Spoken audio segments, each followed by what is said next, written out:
All right, let's see if Maisie will let this happen. So this is asparagus and strawberries. The asparagus is just about done for the season. Still getting here, and there are a few. My beautiful sunshine ligustrum that I am very fond of.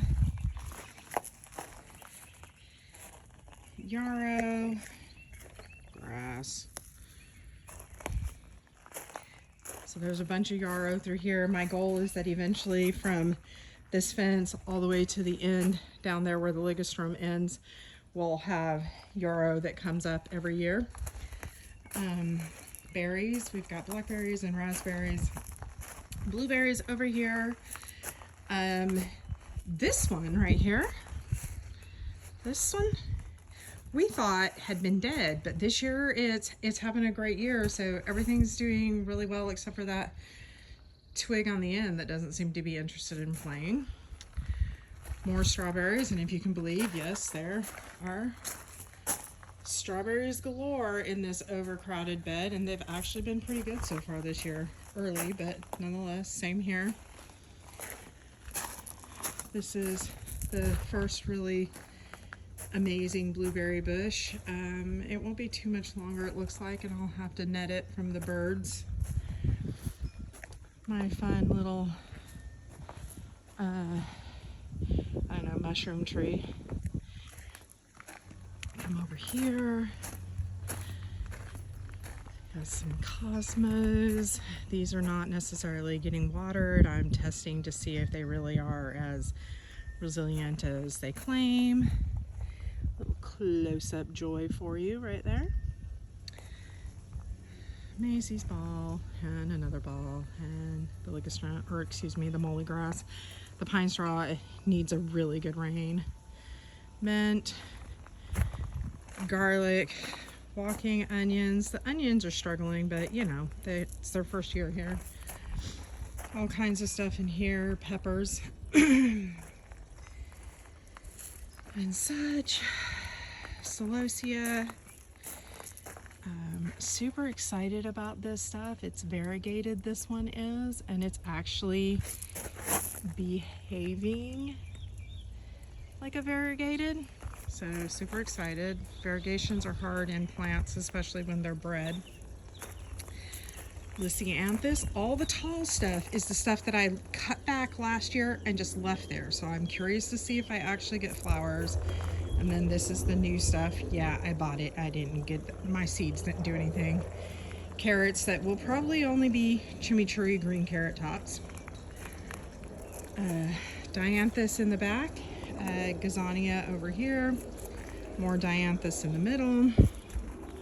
The sweet peas, next year I think I'm just gonna go crazy and like in February like I did this year and just lay out the pea seeds.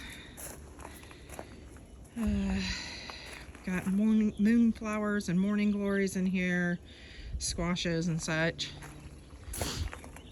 The wall will hopefully one day have just all the crooks will, or excuse me, the nooks will have this golden sedum in them. Each year I take the broken bits and put them in this pot, and by the next year I get, this whole section was done from that.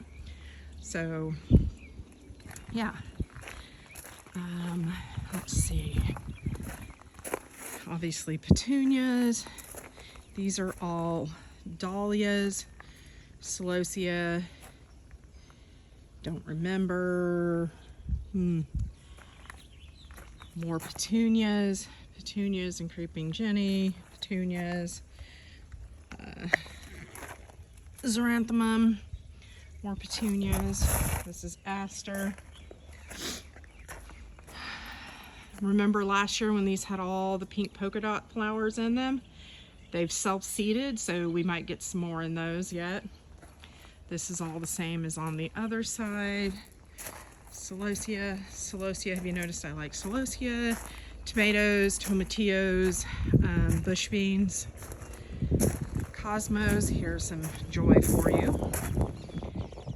Look at that, and look at this one. Oh, so pretty. Celosia, calendula. I'd have to look. Salvia, sedum, gomphrena. These are Shasta daisies. I'm hoping that the rhizomes build up and take. The balloon flowers are the first blush is on its way.